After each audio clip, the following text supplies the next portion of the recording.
Rien.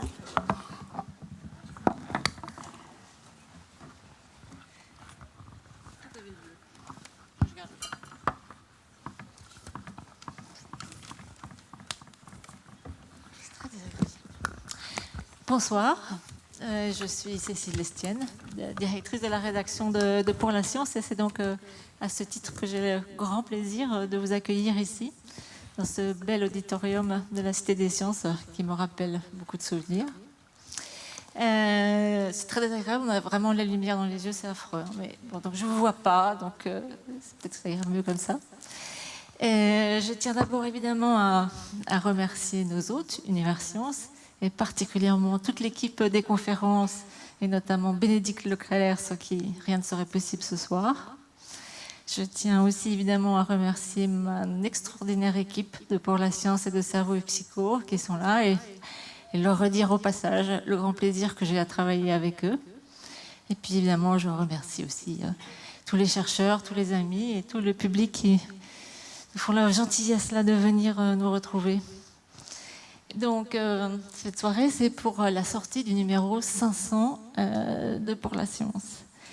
Et donc, pourquoi fêter ce numéro 500 ? Bien, d'abord parce qu'un chiffre rond, c'est voilà, une raison aussi bonne qu'une autre pour faire une fête.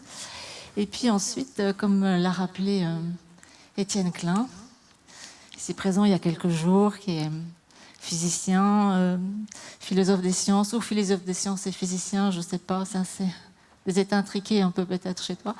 Alors, là, donc je l'ai appelé il y a quelques jours pour l'organisation de cette soirée, puisqu'il nous fait la grande amitié d'être le pilier de cette soirée, malgré son lumbago.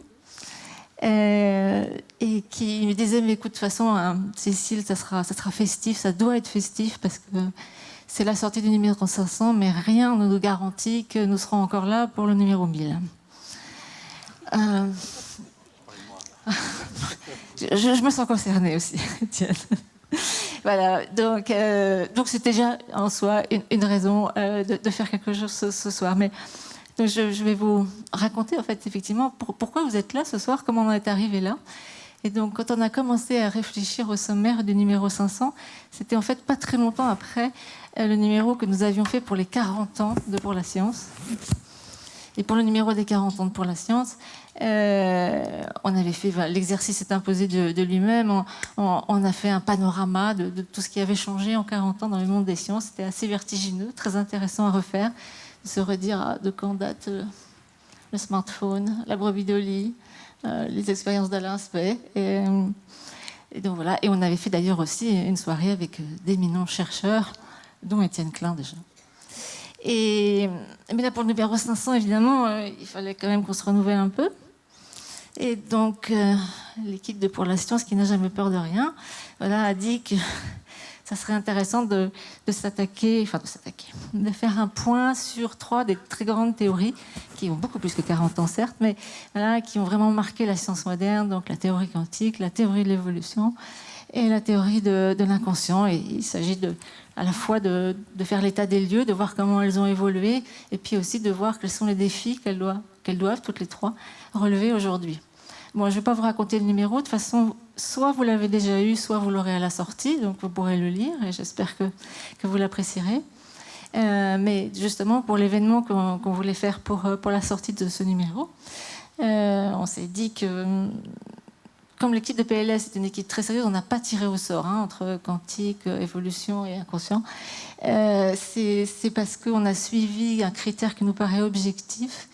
Et nous savons, ou nous croyons savoir, que nos lecteurs s'intéressent beaucoup à la physique quantique. Dès qu'on fait un papier qui touche de près ou de loin au monde quantique, ça marche beaucoup. Donc ça s'est imposé de soi-même, et on voulait faire écho à ce numéro. Donc nous avons demandé à Étienne d'être notre guide dans cette petite balade dans le monde quantique. Étienne qui a écrit un des papiers du numéro avec Carlo Rovelli, et il y a beaucoup d'autres grands chercheurs dans ce numéro. Et donc, nous avons réfléchi à qui inviter. Donc, nous avons fait ce petit panel d'intervenants. Et comment nous l'avons choisi ? Je vous laisse réfléchir un petit peu. Quel a été notre critère Je vais vous les présenter. En attendant, vous allez réfléchir à quel est notre critère de sélection. Donc, je vais présenter Gérard Berry, qui est informaticien, professeur au Collège de France, médaille d'or du CNRS, ça je veux dire, et aussi régent de déformatique au Collège de pataphysique. Qui c'est très important. Nathalie Besson, qui est physicienne des particules, institut de recherche sur les lois fondamentales de l'univers au CEA. Et puis Bruce Ben-Amram, qui est youtubeur, vous savez, le grand maître de la chaîne Y Penser, que je vous recommande chaleureusement. Et Étienne Klein, que je déjà présenté. Et donc, comme vous l'avez remarqué, tous les intervenants, à part Étienne, ont leur nom de famille qui commence par B. Voilà. Et c'est probablement pour ça que nous les avons invités. Non, je plaisante, mais en fait, on prépare un numéro sur le hasard, qui est comme à l'instar du numéro collecteur que nous avons fait sur le temps et que vous allez aussi avoir à la sortie ou que vous avez déjà. Voilà. Et donc, du coup, en ce moment, on est très sensible à toutes ces petites clins d'œil de la vie qui relèvent ou pas du hasard, justement. Et donc voilà. Et en fait, non, on voulait des intervenants qui venaient d'horizons différents pour parler de physique quantique, pour parler justement de la difficulté de parler de physique quantique, de l'expliquer, voire même de la comprendre. Voilà, le langage semble défaillant, pas tout à fait pertinent, en tout cas pas assez efficient pour bien l'expliquer. Et les dessins non plus. Je ne dis pas ça pour casser le moral de Lison Vernet, qui est ici, dont le nom aussi commence par B, voilà, et qui va faire les dessins en live ce soir. Voilà, et justement, donc en fait, voilà, pendant 1h30, nous allons parler de pourquoi on n'y comprend rien et pourquoi on ne peut rien en dire. Donc vous êtes prévenus. Ah, voilà.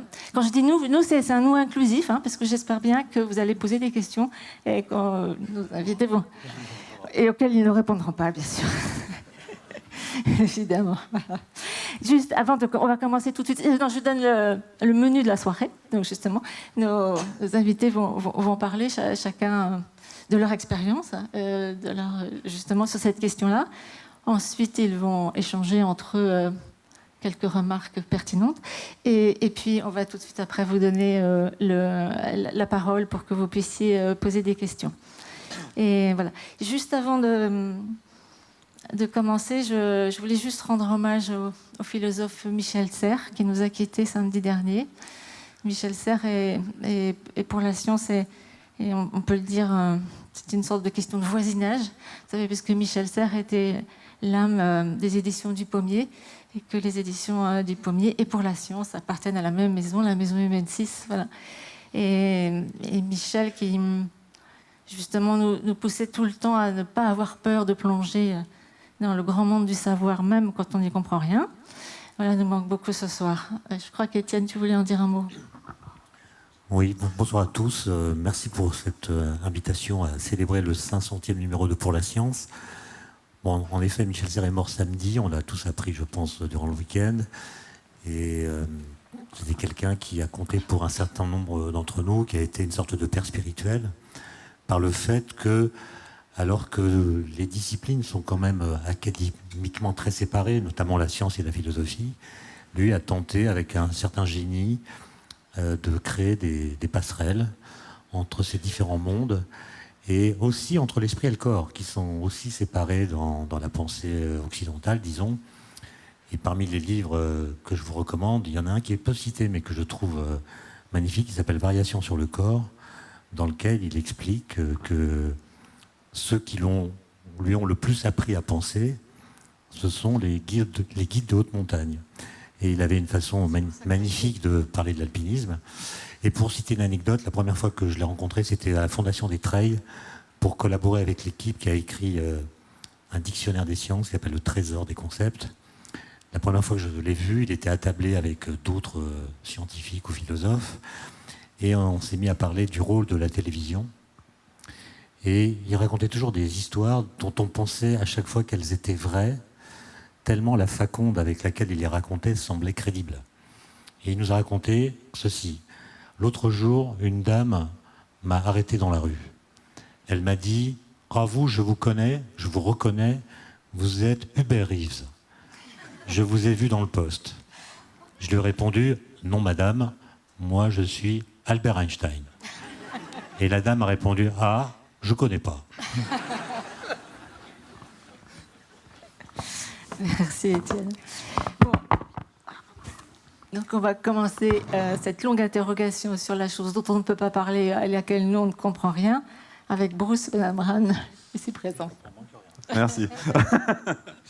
Bonsoir tout le monde. Alors, Goethe a dit peu de gens ont de l'imagination pour la réalité. Voilà, je dis ça pour commencer par une citation de Goethe. Ça fait le gars qui lit Goethe. Donc, pour celles ou ceux d'entre vous qui ne me connaîtraient pas, il va y en avoir quand même, je pense, ça fait quasiment 6 ans que j'ai une chaîne YouTube qui s'appelle Y penser, sur laquelle je fais de la vulgarisation principalement scientifique. Et voilà. Et quand j'ai créé cette chaîne, je m'étais dit que je voulais faire une chaîne donc, qui allait s'adresser vraiment au grand public et que j'allais m'interdire absolument aucun sujet. C'est-à-dire la seule contrainte que j'avais, n'étant pas moi-même scientifique, c'est de jamais aller plus loin que ma propre compréhension d'un sujet. Et alors le boulot de vulgarisation, c'est quelque chose d'assez simple à expliquer. C'est-à-dire qu'en fait, comment est-ce qu'on fait passer une idée ou un concept qui peut potentiellement être complexe, ou en tout cas qui nécessite un bagage, par exemple mathématique, que les gens peuvent ne pas avoir. Comment est-ce qu'on le fait passer ? On le fait passer par des analogies.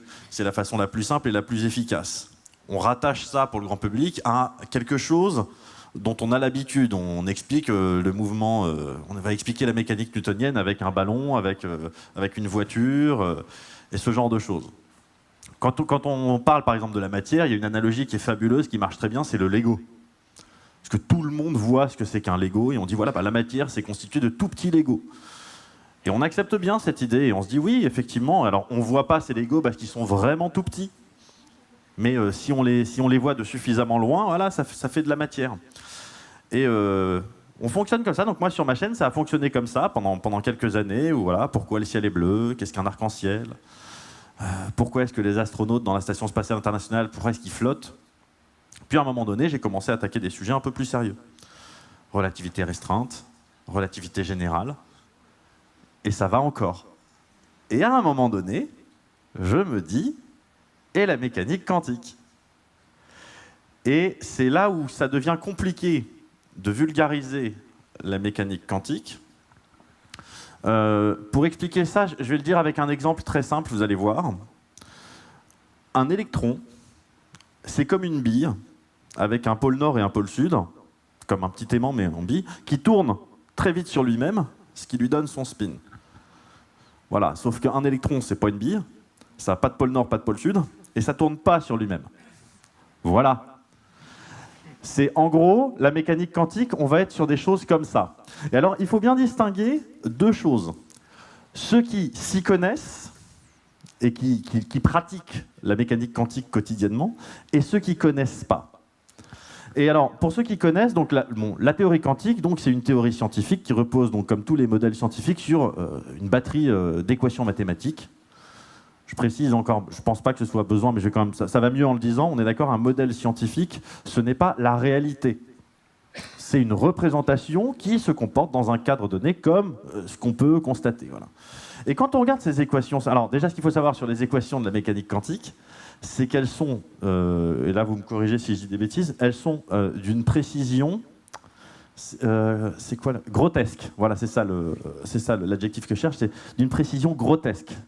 C'est-à-dire que ces équations permettent de faire des prédictions sur le comportement de particules, on peut envisager des expériences des choses, et puis quand on confronte à la réalité, on a un niveau de précision qui est, là je vais faire une analogie, qui est l'équivalent de calculer la trajectoire d'une planète au nanomètre et à la nanoseconde près.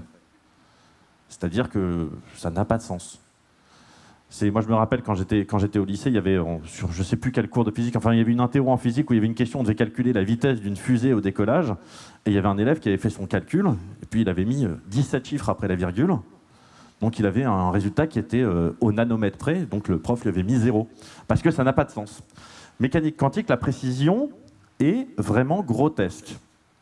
Et ceux qui manipulent ces équations mathématiques quotidiennement, savent, c'est-à-dire eux, ils ont un niveau de connaissance de plus, évidemment, outre les mathématiques que les autres n'ont pas, c'est qu'ils savent qu'ils n'y comprennent rien. Moi, qui ne suis pas scientifique, je sais que j'y comprends rien, mais je pense que c'est parce que je n'ai pas appris. Je pense que j'ai encore cette idée-là que si j'apprenais les équations, tout ça, je comprendrais. Ceux qui le font quotidiennement, ils savent qu'ils ne comprennent pas. C'est la différence fondamentale, elle est là. C'est très compliqué à sentir, cette histoire. Et cela dit, quand on manipule ces équations mathématiques, pour ceux qui manipulent les équations mathématiques, ils ont l'habitude de dire ces équations nous parlent, elles nous racontent des choses.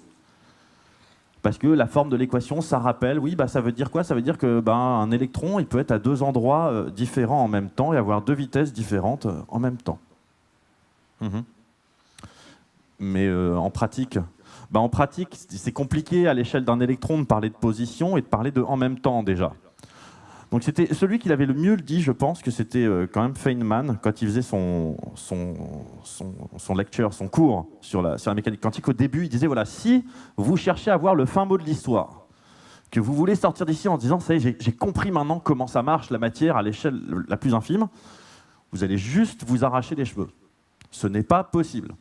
Contentez-vous d'observer, de regarder et de vous dire, waouh, c'est vachement bien fait quand même. Parce que globalement, on peut difficilement aller plus loin que ça. Dans la compréhension de la chose, j'entends. Après, dans l'application, mathématiques, tout ça, on peut faire plein de choses. Et la difficulté, c'est-à-dire là où vraiment moi, on est sur mon domaine là-dessus, c'est la difficulté de vulgariser la mécanique quantique, c'est qu'on a très vite fait de faire passer le mauvais message. Alors, des fois, c'est pas bien grave. C'est-à-dire que les gens s'imaginent qu'un électron, c'est une bille. Je suis désolé, non, mais voilà, mais d'un autre côté, on imagine quoi? C'est une onde alors? Non plus, enfin, c'est compliqué. Voilà. Donc il faut accepter cette idée-là qu'on ne sait pas, mais le problème, c'est qu'à véhiculer les mauvais messages, on trouve aujourd'hui de plus en plus de pseudosciences qui s'appuient énormément sur le terme quantique. Où ils disent, voilà, bon, l'intrication quantique, oui, c'est ce qui explique la télépathie.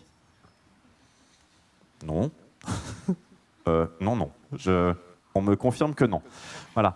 Et quand c'est ça, ça va encore, mais quand il s'agit maintenant d'attaquer la médecine quantique, où là, on peut avoir des sujets vraiment beaucoup plus sérieux avec des conséquences. Voilà. En gros, moi, de toute façon, je suis quasiment à mes 10 minutes, donc là, je vais pouvoir souffler, parce que je ne peux pas dire grand-chose de plus, sinon que j'y comprends rien. Voilà. Voilà, donc je vous remercie.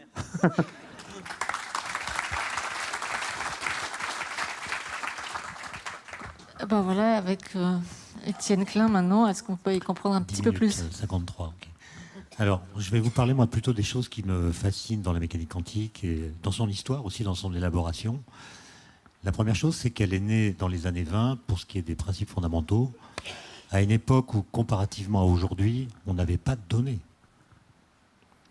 Je veux dire que les particules qui étaient connues à l'époque, c'était le proton, l'électron, pas encore le neutron. On ne connaissait pas les interactions nucléaires. Les détecteurs de l'époque étaient ce qu'ils étaient, très imprécis, très peu nombreux. Et malgré cette déficience de données par rapport à aujourd'hui, il y avait suffisamment d'indications venant de l'expérience montrant que l'atome n'est pas un objet qui se comporte selon les lois de la physique classique. Et ce qui est assez miraculeux, c'est que la durée qui sépare le moment où on constate une faillite de la physique classique et le moment où on construit les nouveaux concepts qui n'ont aucune contrepartie dans la vie courante, permettant de fonder le formalisme de la physique quantique, il s'est passé très peu d'années. Et les jeunes gens, c'est plutôt des jeunes gens, qui ont fait ce travail dans les années 20, donc, l'ont fait à une cadence absolument incroyable. Et personnellement, plus je lis les articles de cette époque, qui sont toujours signés par un seul auteur, moins je comprends comment ils sont arrivés à élaborer une nouvelle physique qui, aujourd'hui encore, s'appuie sur les principes qu'ils ont énoncés. C'est-à-dire que depuis qu'ils ont travaillé, on a découvert le neutron, les quarks, les neutrinos, les gluons, les bosons intermédiaires, le boson de Higgs, et c'est toujours la physique quantique. Alors qu'on nous explique à l'école qu'en science, toute nouvelle donnée risque de compromettre la théorie qui prévaut à cette époque. Toute nouvelle donnée est une menace pour la théorie.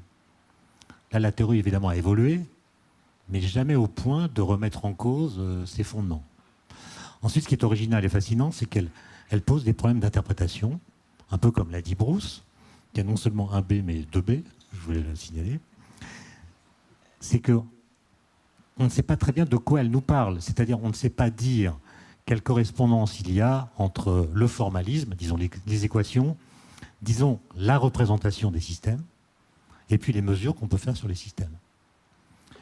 Et ça, c'est quand même assez original, parce qu'en physique classique, il y a une interprétation, mais elle est assez simple. Il y a une sorte de bijection entre les concepts qu'on trouve dans les équations et les choses qu'on peut mesurer.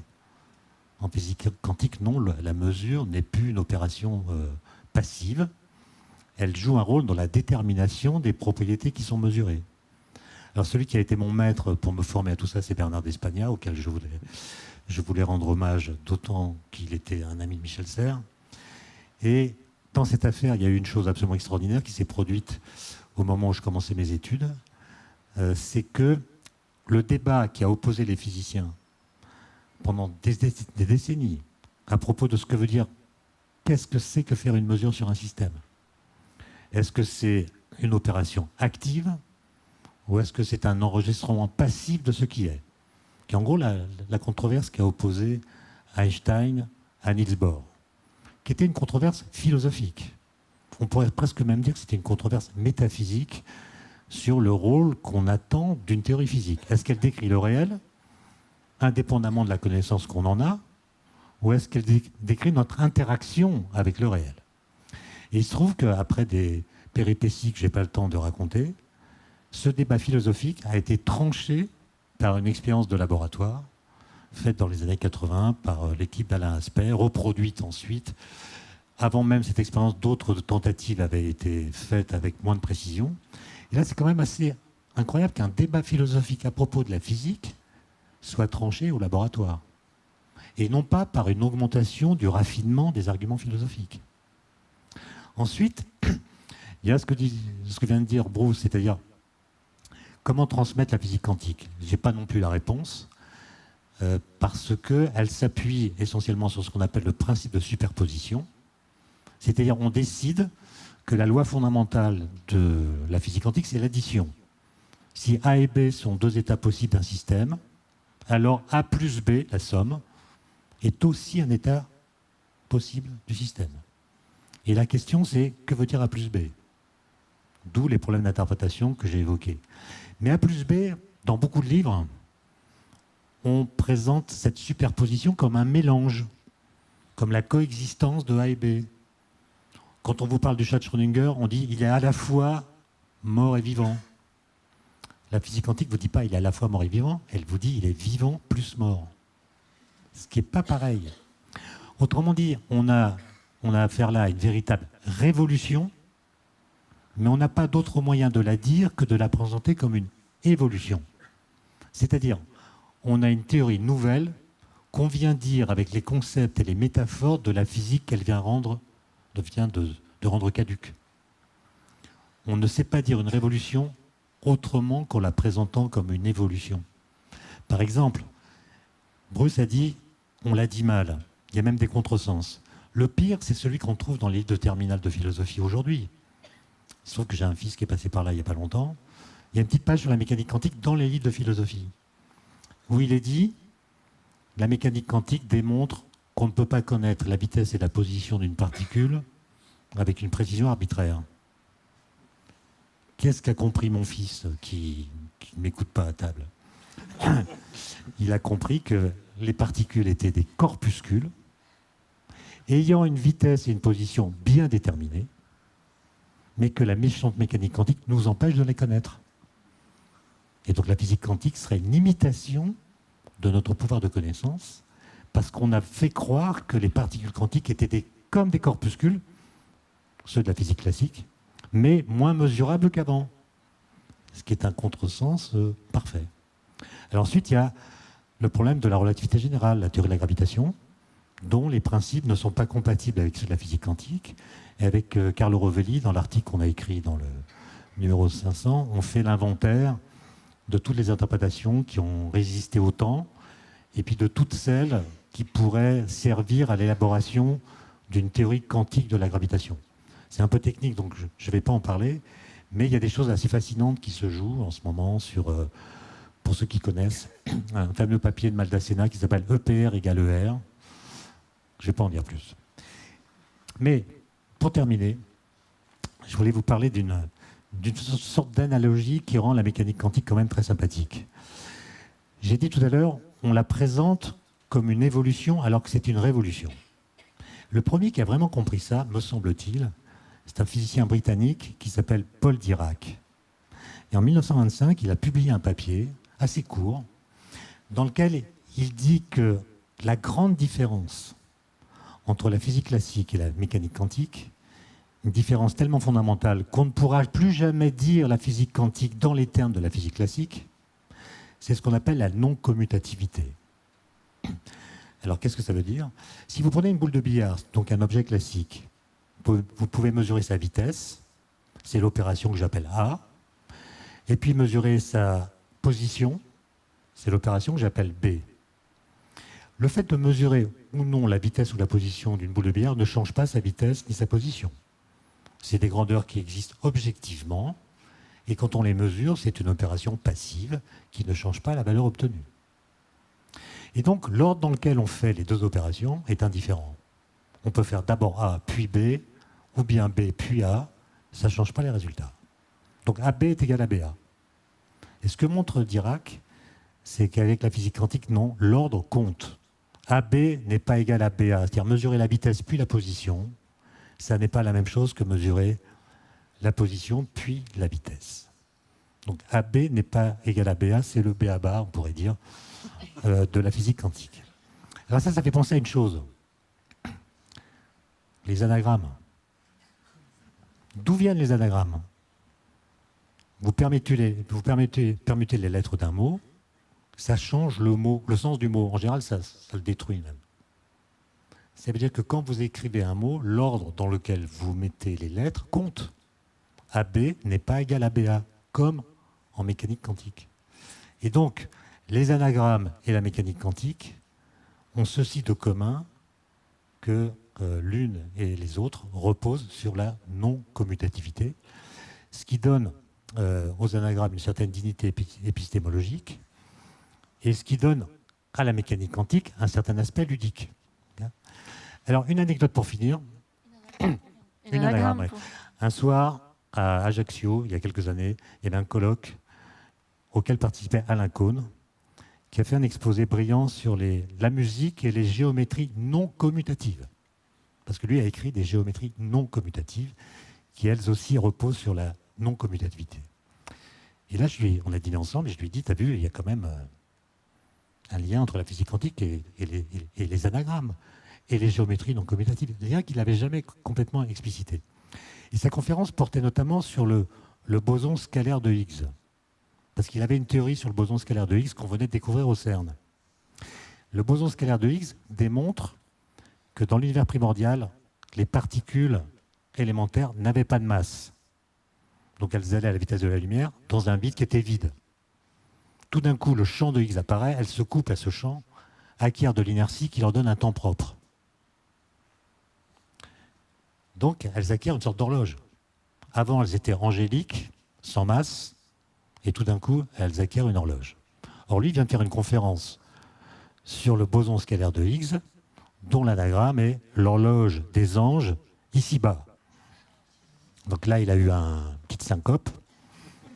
Il a pris un avion le lendemain pour Venise, et un an plus tard, il a sorti un livre qui s'appelle Le Théâtre quantique, que je vous recommande, dont le sous-titre est l'horloge des anges ici-bas. Merci Étienne.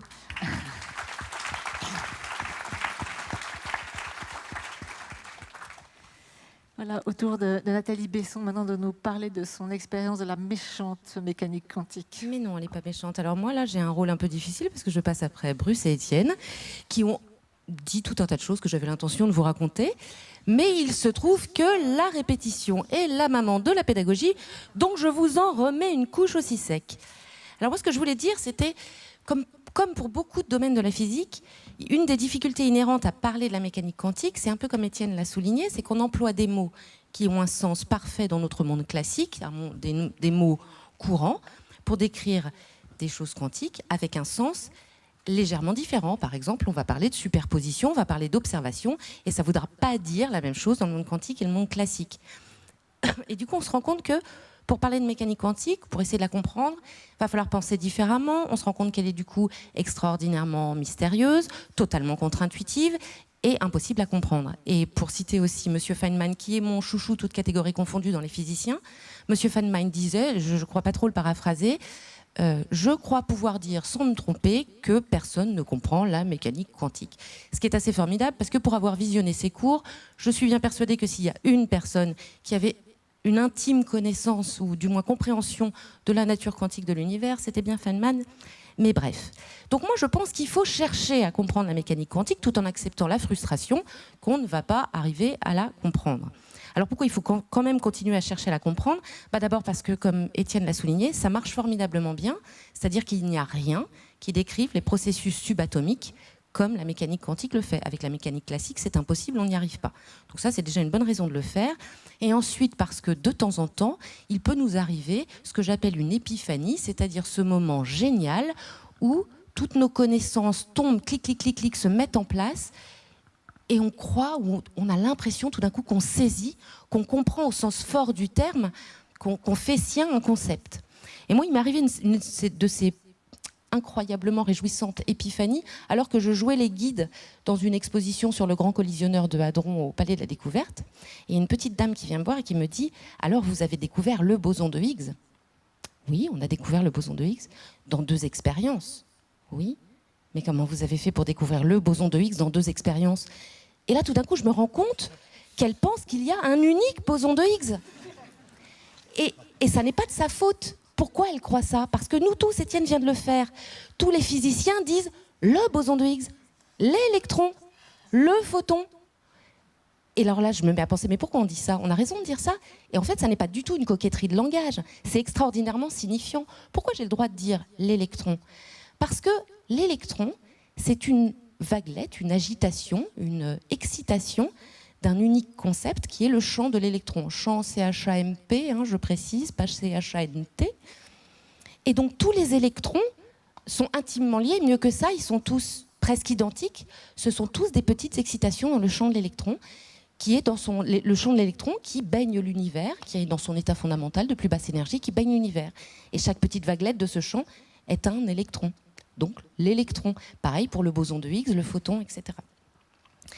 Et quand j'ai pris conscience de ça, je me suis dit, waouh, j'appartiens vraiment à l'univers.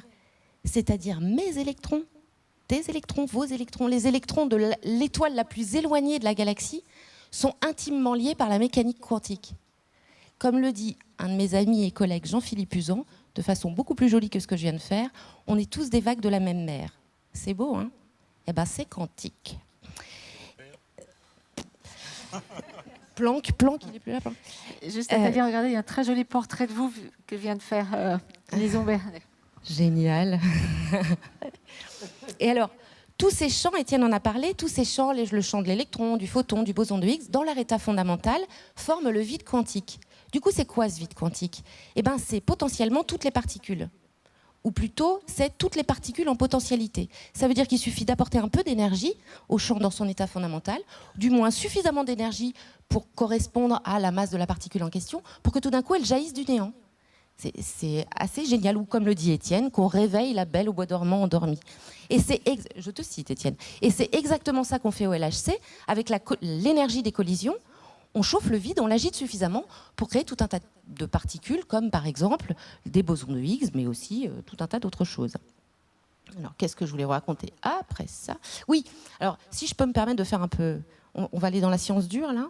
On peut. On peut. Pour la science, ça ne fait pas peur. Eh bien, le vide quantique, c'est assez extraordinaire pour une raison qui tient à une chose qui s'appelle le principe d'indétermination de Heisenberg. Et donc, je vais parler un peu du principe d'indétermination d'Heisenberg. Ça n'est pas si barbare que ça en paraît. C'est le fait qu'il y a Étienne en a un peu parlé, il est impossible de connaître simultanément 2 propriétés complémentaires d'une particule avec une précision infinie. 2 propriétés complémentaires d'une particule, ça peut être par exemple le temps delta t pendant lequel je peux observer cette particule et l'énergie delta E avec la précision d'énergie delta E avec laquelle je connais l'énergie de la particule. Et le principe d'indétermination d'Heisenberg, il dit delta T fois delta E est supérieur ou égal à h bar sur 2. Et si je la ramène avec mon équation, c'est parce que je voulais vous présenter h bar, nom d'une pipe, c'est la constante de Planck, h, avec une petite barre. Si vous la trouvez dans un papier, c'est quantique. H bar, c'est la constante caractéristique de la physique quantique. Et donc ce principe d'indétermination, dit de façon plus imagée, ça dit quoi? Ça dit que déjà, à la limite, le delta T, il est inversement proportionnel au delta E, ou l'inverse. Donc si mon delta T, il est assez petit, mon delta E peut être assez grand pour permettre à la nature de tranquillou pépère violer la conservation de l'énergie et produire une particule de masse correspondante. Ce qui fait que du vide quantique, on peut voir jaillir des particules tout à fait réelles qui ensuite retombent dans le néant tout de suite derrière. Et ça, on le voit en laboratoire. Et ça me ramène aussi sec à mon problème de vocabulaire, qui est qu'une fois, je donnais une conférence ici même à la Cité des Sciences sur le sujet, et à la fin, une dame vient me voir en me disant « Bon, si je comprends bien, votre vide quantique, il n'est pas vide. » Non. Eh ben, vous ne pensez pas qu'il est temps de changer de mot? C'est pas faux. C'est effectivement super difficile de parler de mécanique quantique. Alors, comme ça a déjà été évoqué, parfois, le mieux qu'on puisse faire, c'est utiliser des analogies ou des images, mais forcément, ces images sont ancrées dans notre monde classique, et donc forcément, ces images sont un peu fausses ou un peu imprécises. Et pour reparler de la superposition, par exemple, je pourrais vous dire, oui, alors voilà, la superposition, c'est très simple. Imaginez une carte à jouer qui soit à la fois pique et à la fois cœur. Ah ouais. Donc effectivement, comme Étienne l'a dit, le mieux qu'éventuellement votre imagination puisse faire, c'est imaginer une carte mi-pique, mi-cœur. C'est pas ça, une carte quantique. Une carte quantique, pique et cœur, c'est une carte qui soit potentiellement tout cœur et potentiellement tout pique en même temps. Donc évidemment, c'est impossible à imaginer, donc mon image est foireuse. Et le chat de Schrödinger, c'est exactement la même chose. On dit, parfois, nous, pour rigoler, on représente ça comme un chat zombie, qui est à la fois mort et vivant, mais il n'est pas du tout à la fois mort et vivant. Ce chat, on l'a enfermé de façon très barbare dans une boîte, avec un système quantique qui peut le tuer ou non, avec une certaine probabilité. Et donc, tant que je n'ai pas regardé dans la boîte, mon chat, il a une probabilité P d'être vivant, une probabilité 1 moins P d'être mort. Donc il est pour moi vivant avec une probabilité P et mort avec une probabilité 1 moins P. Et puis quand j'aurai ouvert la boîte, par contre, il ne sera pas zombie, il sera soit vivant, soit mort, mais avec une certaine probabilité. Si jamais je suis très cruelle et que je fais l'expérience avec des tonnes de chats, eh ben je trouverai un nombre de chats proportionnel à P vivant et puis un nombre de chats proportionnel à 1 moins P mort. Mais ils sont tous soit vivants, soit morts. Enfin bref, moi je pense que la seule façon de parler rigoureusement correctement le quantique, c'est avec les maths. Parce que les maths, c'est abstrait. Et c'est adapté à la mécanique quantique. Alors moi, par exemple, pour vous rassurer, en tant que physicienne, je suis maintenant bien persuadée que je ne comprends rien à la mécanique. Non, c'est pas vrai. Que je ne comprends pas tout au fond des choses à la mécanique quantique. Par contre, je peux manipuler des objets quantiques parce que j'ai le bagage mathématique nécessaire. Mais sans ça, c'est sûr, moi je sais que je n'ai pas compris fondamentalement les concepts. Et j'en parlais avec Cécile l'autre jour. Moi, j'aime beaucoup J'aime beaucoup... Donc, on ne peut pas jouer au poker en quantique. Donc, moi, ce que je voulais vous dire, c'est que j'aime beaucoup les livres anciens. Et une fois, j'ai acheté des cours de Marie Curie. Dans les cours de Marie Curie, il n'y a pas... Alors, c'est des cours pré-quantiques sur la radioactivité. Il n'y a pas une équation, il n'y a pas une formule de maths. C'est raconté, c'est magnifique, c'est un texte, c'est très beau, c'est super lisible. Et les premiers textes d'Einstein, les premiers papiers d'Einstein, c'est pareil. Énormément, très peu de symboles, très peu de formules, des expériences de pensée qui sont racontées. Autant vous dire que les articles qu'on pond maintenant en ère quantique, on cherche les mots, c'est que des maths partout. Bref, tout ça pour conclure en vous disant que je pense que l'avantage des physiciens, sur tout un chacun, quand on aborde la mécanique quantique, c'est pas du tout qu'on la comprend mieux que tout le monde, c'est juste que je pense peut-être qu'on a l'avantage de pouvoir s'affranchir des images qui sont un peu fallacieuses en s'appuyant sur les maths, dont, comme Galilée le disait, qui sont, comme Galilée le disait, le langage de l'univers.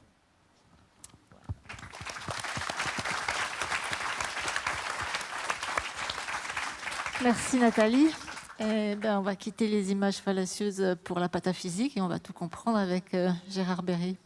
Pas que la pataphysique. Oui, donc moi j'interviens aussi en tant qu'informaticien parce que je vais vous parler un peu de calcul quantique. Et j'ai eu l'honneur de faire ma leçon inaugurale de pataphysique 3 jours après ma deuxième leçon inaugurale de Collège de France, de la faire ici, et je parlais du temps. en particulier. Il faut citer Feynman aussi, quand même, QED, qui est un livre tout à fait extraordinaire de vulgarisation sur quantum électrodynamique, qui s'est fait qu'avec des petits dessins stupides et que je trouve absolument merveilleux. Alors, la déformatique, c'est une branche de la pataphysique donc, que j'ai créée, dont je suis le seul représentant d'ailleurs. Et elle s'intéresse à tout ce qui... Alors, il y a deux branches. Hein. Il y a la déformatique, proprement dite, celle dont je m'occupe, qui s'occupe des systèmes déformables. Donc de tout ce qui est déformable. Beaucoup de choses sont déformables, mais pas toutes. Par exemple, Newton, c'est pas du tout dans la déformatique, mais la relativité, pas de problème. La forme de linéaire, on a pris un coup. Là, en mécanique quantique, ils n'en aiment pas vraiment. Donc ça marche très bien. Il y a une deuxième optique qui est la désinformatique. Donc, mais ça, il y a beaucoup trop de monde, donc je ne l'ai pas ouvert, mais je vais quand même en parler aujourd'hui. La désinformation est un art extrêmement répandu. Alors, il y a quelque chose d'intéressant quand même dans la façon de parler de la mécanique classique si on va chercher ailleurs les comparaisons. Par exemple, quand on dit on ne peut pas connaître en même temps la vitesse et la position d'une particule, ça n'a pas de sens en mécanique quantique, mais ça a du sens pour ma fille qui est acrobate en tournée permanente et sur un trapèze en général. Donc là, c'est complètement vrai que c'est complètement impossible de savoir ça. Sur l'incertitude d'Heisenberg, j'ai eu une jolie surprise aussi. J'ai fait un cours à Lyon, un cours sérieux du Collège de France à Lyon. J'avais demandé à Patrick Flandrin, qui est un grand traiteur de signal et un homme merveilleux, de faire un cours sur quelque chose qui m'obsédait depuis longtemps, qui est: peut-on prendre une photo d'un son? Moi, je suis photographe et je lui demandais: est-ce que je pourrais avoir la photo du son en même temps que la photo? On peut prendre la photo de la lumière, pourquoi est-ce qu'on ne prendrait pas des photos du son? Eh bien, c'est à cause d'Heisenberg. C'est exactement la même chose, c'est-à-dire que quand on prend un son, c'est une onde.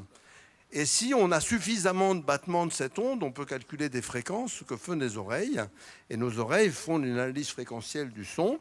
Mais si on fait un obturateur trop rapide, si on prend le son au 10 millième de seconde, on va voir rien. On va avoir très peu d'informations. Et donc, on peut avoir soit le temps, soit les fréquences, mais pas les deux en même temps.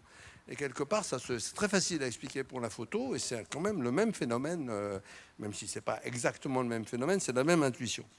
Alors, il y a aussi les expériences d'Yves Couder qui sont tout à fait extraordinaires. Yves Couder qui est malheureusement décédé aussi il y a très peu de temps, qui fait des expériences quasi quantiques à taille réelle où il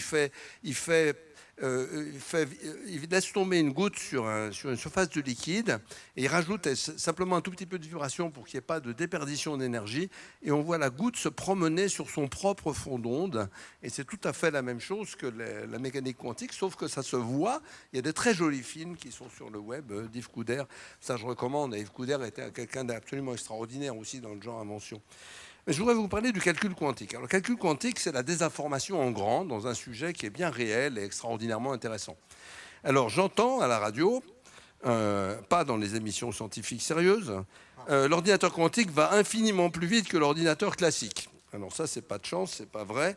On gagne au mieux une exponentielle, et encore dans très peu de cas, une racine carrée, on passe une racine carrée quand ça marche bien aussi.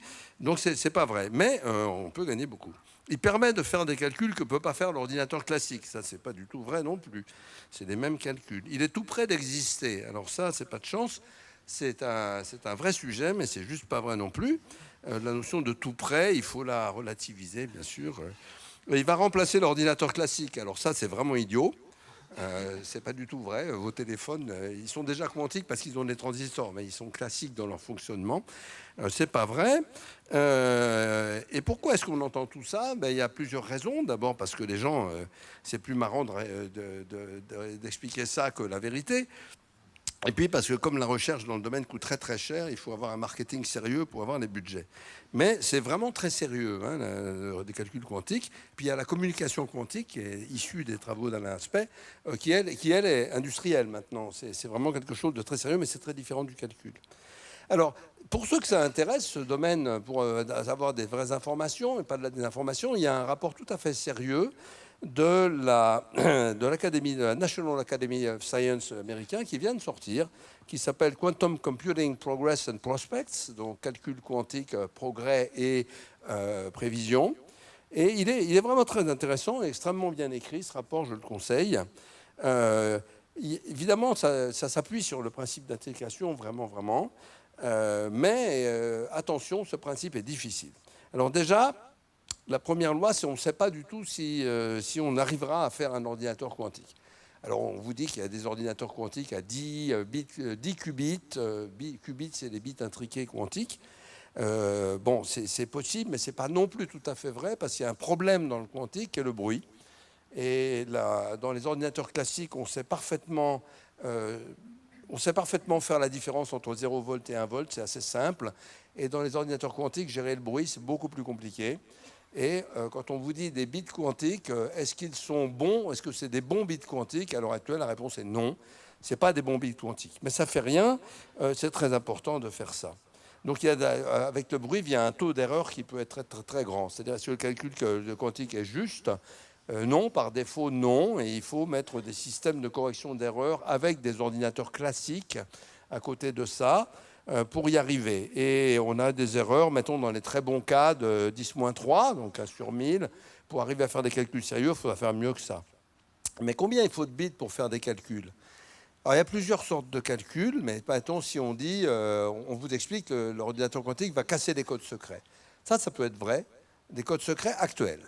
Alors, ce n'est pas les codes secrets, c'est certains chiffrements très utilisés, comme RSA pour la carte bleue, mais qui n'est pas le plus utilisé sur Internet, contrairement à ce qu'on entend. Il n'est pas tellement utilisé sur Internet, mais d'autres qui sont équivalents seraient effectivement cassés. Bon, alors, où on en est? Ben, par exemple, pour casser RSA, il y a un papier absolument merveilleux qui est sorti cette semaine d'optimisation qui a montré qu'on pouvait maintenant trouver des algorithmes qui marchent bien pour casser RSA de la carte bleue avec 20 millions de bits quantiques de bonne qualité. Donc 20 millions de bits quantiques de bonne qualité, on n'a pas la moindre idée de si on saura faire ça un jour. Hein.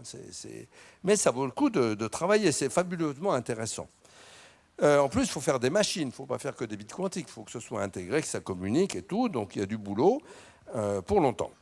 Et c'est du boulot très intéressant. Bon, alors il y a des machines quantiques, mais qui ne sont pas des ordinateurs à l'heure actuelle, et qui ne sont pas non plus spécialement flaves, et qui ne sont pas spécialement non plus rapides que le classique. Mais il faut discuter de tout ça. Alors, en plus, il y a un problème d'algorithmique. Hein. Il n'y a pas que la physique là-dedans, il faut faire des algorithmes. Alors, les algorithmes, c'est un autre métier que la physique, c'est connu. Les algorithmes quantiques, c'est très compliqué, très difficile, très intéressant, mais beaucoup plus compliqué que les algorithmes classiques. Alors, on en connaît très peu. Il y a des optimisations dont on explique toujours qu'elles sont meilleures que les classiques, mais ce n'est pas forcément vrai. Les optimisations classiques ont aussi fait beaucoup de progrès. Mais ça peut être très intéressant. Et puis, il y a le fameux algorithme de Shor qui permet de casser des codes secrets. Pas facile. Alors, le problème aussi, c'est qu'il ne suffit pas d'avoir des algorithmes, il faut aussi arriver à les programmer. Donc, il faut faire des langages de programmation quantique. Alors là, c'est le début du début.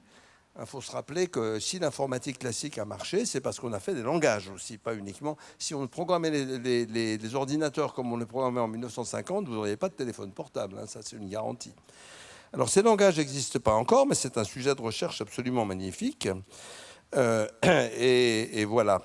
Et en plus, il y a un autre problème extrêmement sérieux, c'est que c'est très difficile de programmer, et que quand on programme, il faut débugger. Débugger, ça consiste à dire, à tous les coups, je me suis gouré, mais où? Et nous, ce qu'on fait, c'est qu'on fait marcher l'ordinateur petit pas par petit pas.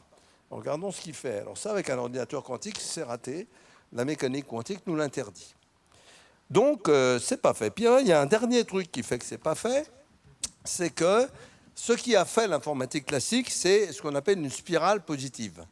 C'est la loi de Moore. C'est-à-dire que ça coûte extraordinairement cher de faire l'informatique classique, mais ça s'est tout de suite vendu, avant d'être fait quasiment. Les premiers ordinateurs se sont vendus très très peu après leur premier démarrage, et ça a permis de faire l'argent pour faire les suivants, qui a permis de grandir l'achat. À l'heure actuelle, les usines d'ordinateurs sont les plus chères du monde. Hein. Il faut savoir que ça fabrique l'objet le plus léger du monde, mais c'est l'industrie la plus lourde, ce qui est quand même très joli. Et ça coûte maintenant, les usines qui sont en train de se faire à l'heure actuelle sont entre 20 et 30 milliards de dollars pièce. Une usine de bagnole à côté, c'est des clopinettes. Et tout ça, c'est payé par le passé. Et en quantique, il n'y a pas le passé, et il n'y aura pas le passé avant la première usine. Donc ça va être compliqué. Alors ça ne veut pas du tout dire que le sujet est inintéressant, ça veut dire qu'il faut laisser les gens bosser, que c'est difficile, extrêmement intéressant, très original, qu'il faut laisser les gens bosser, puis arrêter de raconter n'importe quoi. Mais il y a une chose pataphysique fondamentale, c'est la cryptographie. On sait que si jamais il existait une machine capable de casser des codes actuels, on serait dans la mouise. Alors pourquoi? Parce que Alors, c'est pas qu'on ne sait pas faire des codes qui ne seraient pas cassés. Il y a déjà des normalisations de codes post-quantiques. Mais c'est qu'il est probable qu'en moins de 20 ans, c'est-à-dire le temps où on ne sait pas si on n'arrivera pas à avoir changé nos codes. D'autre part, que tous les documents qui sont chiffrés à l'heure actuelle pourraient devenir décodables, ce qui n'est pas très sympa. Que pour les rechiffrer, ça mettrait un temps fou et qu'il faudrait être sûr que toutes les copies soient effacées. Et ça c'est impossible, parce que les copies, il y a un principe d'indétermination fondamentale, on n'a aucune idée d'où elles sont. D'accord ? Autre problème vraiment sérieux, s'il y avait un héritage quantique, ça coûterait la peau des fesses, non, même les yeux de la tête carrément, voire hors de prix, enfin des unités d'argent très importantes, et il y en aurait très peu dans le monde à des endroits où on n'aimerait pas qu'ils soient, par exemple chez les gouvernements de différents pays. Donc il n'y en aurait pas chez le particulier, il ne faut pas croire ça. Donc on est dans une situation pataphysique extraordinaire, c'est qu'on va être obligé de prendre des précautions de chat, mais sérieuses, hein, ce qu'on ne fait pas pour le climat, je vous rappelle. On va être obligé de les faire, et ce sera peut-être fait pour des raisons industrielles, alors qu'on n'a pas la moindre idée de si le résultat existera. Cela dit, c'est un travail tout à fait extraordinaire de recherche. C'est pas parce qu'un travail de recherche ne fonctionne pas tout de suite qu'il n'est pas bon. Hein, la physique a déjà montré ça plein de fois. C'est un travail extraordinaire de recherche. Et toute personne qui prévoit que c'est en 20 ans ou en 22 ans, hein, c'est comme la singularité. On vous explique que les Coréens sont plus forts que les Américains, j'ai lu ça dans un journal, que les Coréens sont plus forts que les Américains parce qu'ils disent que l'ordinateur sera plus intelligent que l'homme en 2034, alors que les Américains disent 2037. Il y a un mot anglais pour dire ça, qu'il n'y a pas de traduction française simple, c'est bullshit. Voilà.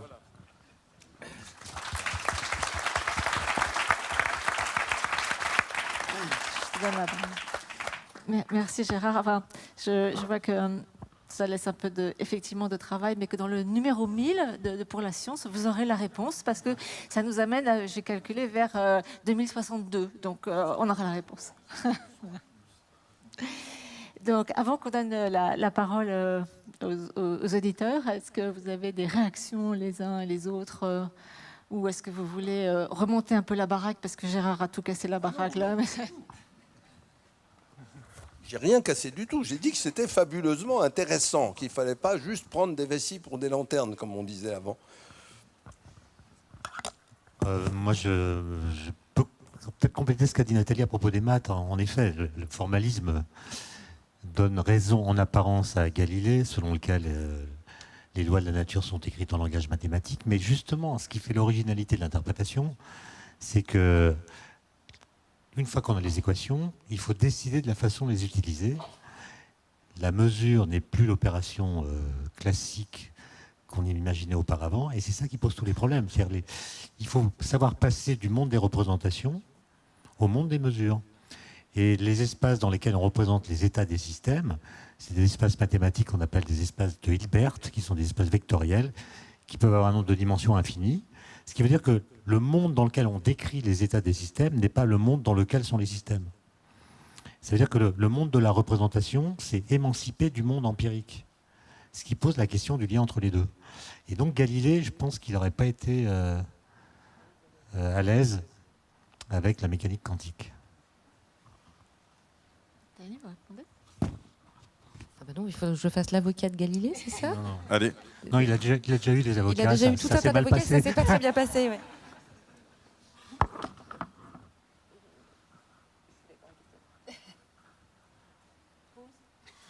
Non mais alors moi par contre, bon là j'ai rien, je vais pas me mêler du débat de Galilée, mais c'est vrai que l'ordinateur quantique, ça me rappelait une des choses que j'avais entendues la première fois que j'ai entendu parler d'ordinateur quantique, où j'avais entendu, je jure que c'est vrai, il faudrait que je retrouve dans quelle émission j'avais entendu ça, où la personne qui présentait ce qu'allait être l'ordinateur quantique disait, voilà, imaginez vous avez un calcul qui est vraiment beaucoup trop complexe pour un ordinateur actuel, et qui nécessiterait des années et des années et des années de calcul au meilleur superordinateur actuel.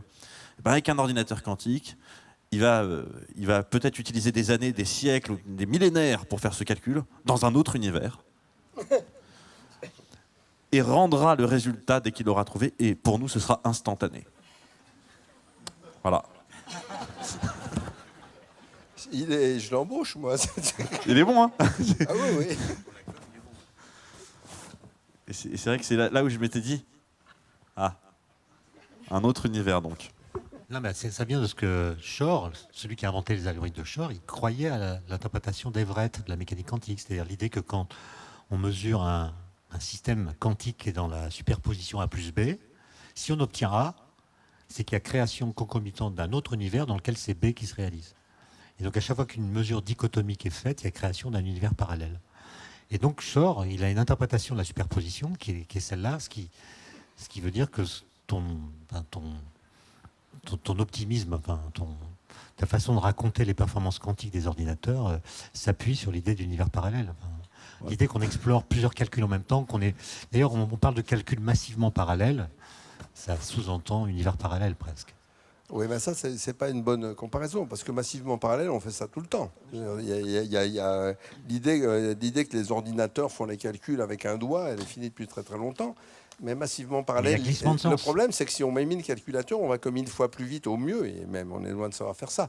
Tandis qu'avec un calcul quantique comme celui de Shor, on va 2 puissance 1000 fois plus vite. Ça c'est pas du tout pareil. C'est ça l'intérêt.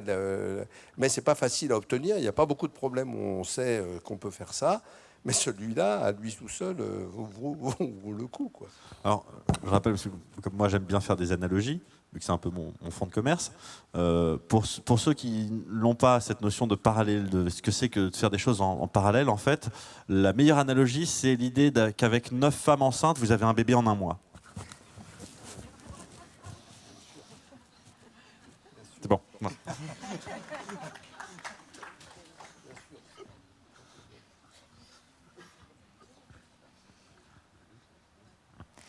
Bon, il nous reste une demi-heure, donc je pense qu'il est largement temps de vous donner la parole. Comme je l'ai dit tout à l'heure, j'ai la lumière en plein dans les yeux, donc je ne vous vois pas très bien. Donc levez... Ah voilà, une main ici, Georges. Attendez le micro. Vous m'entendez? On m'entend? Oui. Je voudrais poser une question à Étienne Klein, mais apparemment, je veux une question que je ne voudrais pas poser. La question que je ne poserai pas, c'est quoi la mécanique quantique? Alors, question maintenant, et quelqu'un nous a fait saliver, mais restez sur notre faim. Il nous a annoncé une controverse entre Einstein et Bohr, l'un disant on peut connaître passivement un système, l'autre disant si on agit sur le système, on le perturbe d'office. Et une expérience de physique a tranché merveilleusement entre ces deux hypothèses à la fin. J'aimerais que vous commentiez là-dessus. Enfin, une certitude, un tranchement net dans ce monde de brutes et d'incertitudes. Alors, merci pour cette question. Enfin, j'aurais préféré la question que vous n'avez pas posée. Mais donc, je vais quand même répondre, mais comme je suis moins prétentieux que Bruce, je vais parler que d'une femme enceinte. Pas 9. C'était gratos, hein. Donc, une femme enceinte, elle ne sait pas si elle a un garçon ou une fille, a priori. Il n'y a pas d'échographie, elle sait simplement qu'elle est enceinte. Eh bien, quelqu'un comme Niels Bohr, par exemple, dira l'embryon, le fœtus, a un sexe indéterminé, il est garçon plus fille, et ce n'est pas la peine de lui attribuer un sexe. Il est la superposition quantique d'un garçon et d'une fille. Okay. Et puis au moment de la naissance, ou avec une mesure, échographie par exemple, on verra si c'est un garçon ou une fille. Mais c'est le fait de mesurer l'état de l'embryon qui va déterminer s'il a un sexe masculin ou féminin. C'est la mesure qui va transformer le A plus B en soit A, soit B. Mais avant la mesure, le sexe de l'embryon n'est pas déterminé. Il n'est pas mélangé non plus. Ce n'est pas garçon mélangé à fille, ce n'est pas une dualité, c'est A plus B. Et ça, c'est Niels Bohr qui défendrait cette hypothèse. Et Einstein dit, mais n'importe quoi, si on mesure que le sexe, ou on voit que le sexe est masculin, c'est qu'il était masculin avant la mesure. Donc la mécanique quantique nous dit qu'il est A plus B. Or, si on le mesure dans A, c'est qu'il était A avant la mesure. Donc la mécanique quantique ne nous dit pas toutes les informations qu'on est en droit d'attendre du système. C'est-à-dire que quand nous disons A plus B, c'est que nous manquons d'informations, nous manquons de ce qu'on appellera, après Einstein, des paramètres cachés, qui, si on les connaissait, nous permettraient de savoir à l'avance si c'est un garçon ou une fille. Donc, ce qui les oppose, c'est que pour Einstein, le hasard de la mécanique quantique, les probabilités dont parlait Nathalie, c'est la marque de notre méconnaissance des détails fins du système, alors que pour Bohr, c'est un hasard fondamental. Et les idées d'Einstein ont été, dans leur variante la plus large, disons, invalidées par l'expérience dont j'ai parlé.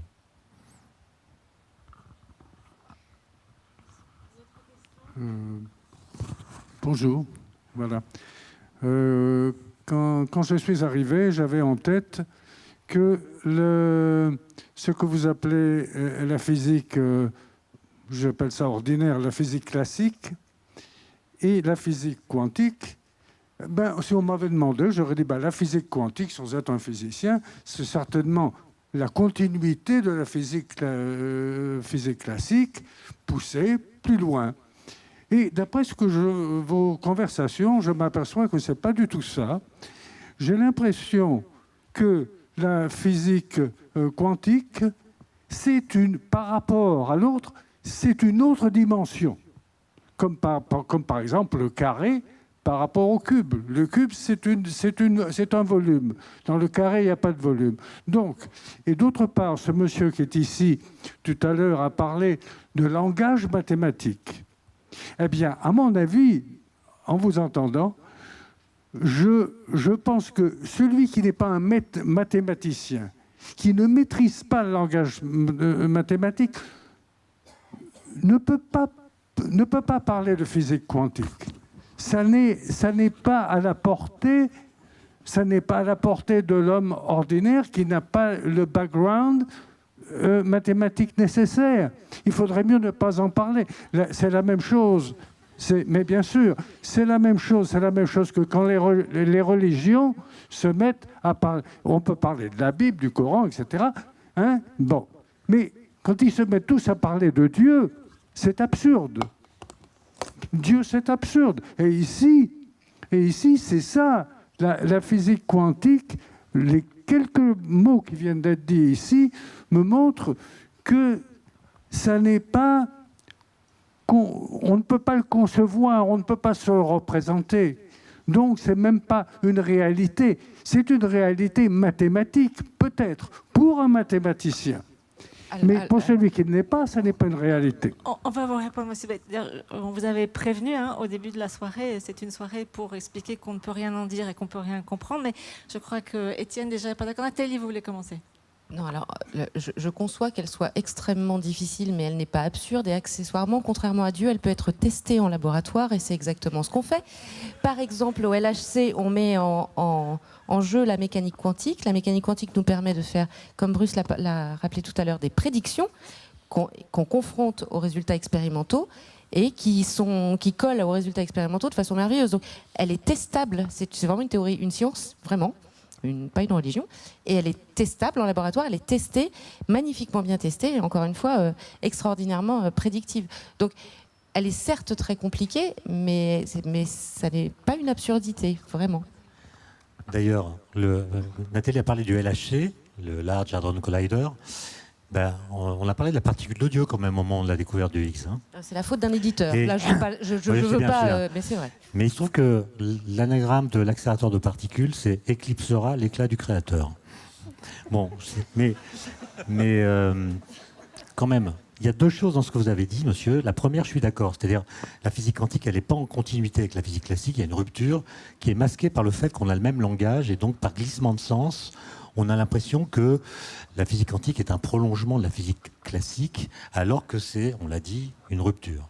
Ensuite, vous avez dit que c'est des mathématiques trop compliquées, c'est en fait tout l'inverse. C'est-à-dire que la mécanique quantique, elle est à la portée de tout le monde d'un point de vue mathématique, puisqu'elle s'appuie sur l'addition. A plus B, voilà, si A et B sont deux possibilités pour le système, A plus B est une possibilité, c'est tout. Et il se trouve qu'à partir de ce principe de superposition, qui oblige à représenter les états dans des espaces vectoriels. L'espace vectoriel, ça s'apprend en terminale. On peut tout déduire. L'équation de Schrödinger, on peut déduire plein de trucs, les inégalités de Heisenberg. Tout dérive de là. Et donc, c'est très, très simple mathématiquement. Et c'est ça qui est magique, c'est qu'une règle vraiment simple, l'addition, engendre un formalisme dont l'interprétation est aussi compliquée. Par contre, je serais d'accord avec vous, s'agissant de la relativité générale d'Einstein pour la gravitation. Là, c'est du calcul tensoriel. Mathématiquement, c'est vraiment très difficile, ce qui n'est pas du tout le cas de la physique quantique. Donc le fait qu'elle soit incompréhensible n'est pas lié à sa difficulté dans l'ordre des mathématiques. La notion d'incompréhensible est très relative au cours du temps. Je me rappelle Martin Gardner avait fait un article il y a longtemps dans Scientific American sur la représentation des trajectoires au Moyen-Âge. Et il y avait un calcul, parce qu'on est limité par les mathématiques qu'on connaît, certes, il y avait un calcul, par exemple, qui montrait, qui permettait de calculer où allait tomber un boulet de canon, et les mathématiques à l'intérieur, c'est le boulet va partir en ligne droite avec un certain impétus, il va perdre son impétus, il va décrire un arc de cercle et retomber verticalement sur le point auquel il était. Ça montrait qu'ils avaient un peu de problème avec les maths. Mais en même temps, ils n'avaient pas de problème de représentation, c'était un peu l'inverse là, parce que sur la couverture du livre qui faisait ça, il y avait un peintre qui avait dessiné une magnifique parabole, comme la trajectoire du boulet. Donc c'est ça. Mais il y a un moment où, quand les équations de Newton, c'est exactement pareil. On dit F égale kmm' sur D2. Ben, personne ne comprend pourquoi. C'est exactement la même chose dans la mécanique de newtonienne. On dit ça pour la mécanique quantique, on ne comprend pas ce qu'elle est, mais ça a déjà été vrai longtemps avant. F égale kmm' sur D2, ça a changé, ça ne s'appelle plus comme ça, ça a changé les lettres. Mais c'est une équation hyper simple dont Newton lui-même disait qu'il ne comprenait rien d'autre que, bah ouais, c'est comme ça. Donc il ne faut pas oublier que ce n'est pas un problème nouveau de ne pas comprendre. C'est peut-être un peu moins vrai, un peu plus pire maintenant. Ouais. Après, juste pour la différence, si je peux, c'est que pour Newton, il ne comprenait pas pourquoi. C'est-à-dire qu'il constatait qu'effectivement, km' sur D2, ça fonctionne. Mais il ne savait pas dire pourquoi. Et il avait le comment, il n'avait pas le pourquoi. La mécanique quantique, j'ai envie de dire, on n'a ni le comment ni le pourquoi. C'est qu'en fait, on a un peu plus on a le comment, mais quand on le regarde, on dit qu'est-ce que ça veut dire ? Je dis, je ne sais pas. Il y a quand même un degré d'incompréhension supplémentaire parce qu'on se rattache vraiment à rien. C'est-à-dire, la vraie difficulté, c'est que d'une part, ça ressemble à rien qu'on connaît et que le fonctionnement de notre cerveau est tel qu'on cherche constamment à le faire ressembler à quelque chose qu'on connaît. La difficulté, elle est surtout là. C'est-à-dire qu'on cherche... Enfin, moi je vois, c'est-à-dire que c'est tellement compliqué qu'on peut même pas donner d'exemple pour le dire. Mais c'est-à-dire qu'en mécanique classique, on cherche toujours à se rattacher à quelque chose qu'on connaît, même si on ne sait pas pourquoi. C'est-à-dire qu'on lâche la chute libre d'un corps, on dit voilà, le corps il va décrire une parabole. Oui, on se rappelle qu'on a déjà lancé une balle un jour et qu'on a vu effectivement que ça fait. C'est-à-dire qu'on sait dire ce que c'est une parabole. Attends, si tu avais montré l'expérience des formes de Young avec des électrons individuels à Newton, il serait tombé de sa chaise. Donc c'est pas le même ordre. Donc c'est pas en allant dans des mathématiques très compliquées qu'on comprend que c'est incompréhensible. C'est quand on a une expérience basique dont une revue scientifique a dit qu'elle était la plus importante du XXe siècle, l'expérience des formes de Young qu'on apprend à l'école, mais avec des flux de particules très peu intenses, de sorte qu'elles arrivent une par une. On se demande mais comment elles ont fait pour interférer si elles sont des corpuscules, et comment elles ont fait pour passer dans les deux fentes si elles sont des corpuscules. Et donc là, il y a un truc qui est incompréhensible. C'est-à-dire quand vous imaginez, vous essayez de vous demander qu'est-ce que c'est qu'un électron en tenant compte des résultats de cette expérience, avec ces différentes variantes, vous dites mais je ne comprends rien à ce qu'on appelle le réel. C'est ça qui fait l'ébranlement, plus que le fait d'être devant des équations dont on ne comprend pas l'origine. Moi, je ne suis pas tout à fait d'accord avec ça, parce que ça, c'est normal. Oui, mais... ça, c'est compréhensible. La vraie phrase, c'est pas « je comprends pas », c'est « je l'admets pas ». Ce qui est assez différent, parce que après tout, il suffit d'y croire. À ce moment-là, on le comprend. Pourquoi les trajectoires font une parabole ? Il n'y a pas besoin de le comprendre pour l'admettre. Oui, mais si on l'admet, la notion de compréhension est différente. Moi, je me souviens de réactions d'étudiants à Centrale, dont Nathalie ne faisait pas partie. Ils avaient appris en classe préparatoire les ondes d'un côté, les corpuscules de l'autre. Et puis en cours, ils découvrent cette fameuse expérience. Et moi, j'en ai vu plusieurs fois qui rangeaient leurs affaires et qui partaient. En disant, mais je ne veux pas entendre parler de ça, je vais devenir banquier, je veux pas entendre parler de ce truc, parce qu'ils sentaient que ça allait mettre en faillite tout ce sur quoi leur psyché s'était monté, quoi. Mais c'est pas un problème de compréhension, ça, c'est un problème de l'admettre ou pas l'admettre. C'est pas une notion de compréhension. La notion de compréhension, elle est plus simple que ça, quelque part.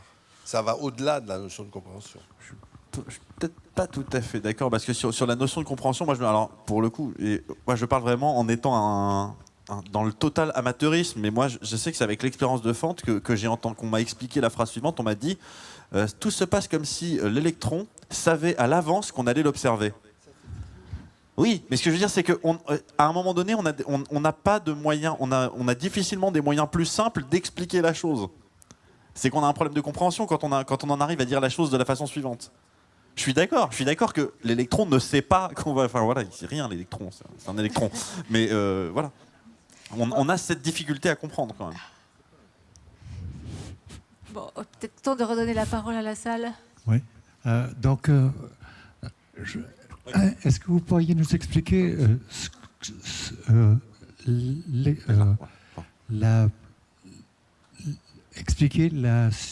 ne sais pas si c'est la superposition, mais l'intrication de deux particules? Non. Mais avec Carlo Rovelli, on a écrit 10 pages pour montrer tout l'enchaînement du raisonnement. Donc je peux vous raconter les 10 pages, mais en fait, justement, ça illustre tout ce qu'on a dit auparavant. C'est-à-dire, soit on dit rien, soit on y va lentement, sans rater d'étape. Mais en gros, le résultat de l'affaire, c'est que deux particules qui ont interagi dans le passé semblent sont intriquées, c'est-à-dire toute mesure qui est faite sur l'une est immédiatement répercutée sur l'état de l'autre, quelle que soit la distance qui les sépare. Mais vous voyez, quand je dis ça, je parle comme s'il y avait une particule à gauche et une particule à droite. Donc je les sépare par la pensée, alors que le formalisme mathématique, pour le coup, ne les sépare pas. Et ça s'explique aussi par des histoires de superposition, A plus B, etc. Et donc, Einstein, avec deux collègues qui s'appellent Podolsky et Rosen, en 1935, ont montré un papier, enfin écrit un papier incroyable de 4 pages, dans lequel ils disent, si la mécanique quantique a raison, autrement dit, si elle a toutes les informations qu'on est en droit d'attendre d'un système, alors elle implique l'intrication. Et Einstein ne croyait pas à l'intrication parce qu'à ses yeux, elle violait la relativité. Et donc, il a dit, elle est incomplète. Bohr a répliqué assez vite en disant, mais non, elle est complète, parce qu'ils ne s'entendaient pas sur le sens du mot complète. Et en gros, 50 ans plus tard, grâce au laser, on a pu faire une expérience qui a discriminé les deux points de vue. Et au moment, c'est un truc intéressant, c'est qu'en 1935, quand le papier d'Einstein est sorti, ça fait la une du New York Times. La réponse de Bohr a fait la une du New York Times. Ça dit des choses sur les journaux de l'époque. Et vous voyez que j'ai répondu... faut lire le papier. Hein. Avec Carlo, on a quand même échangé des mails pendant très longtemps pour essayer d'être clair.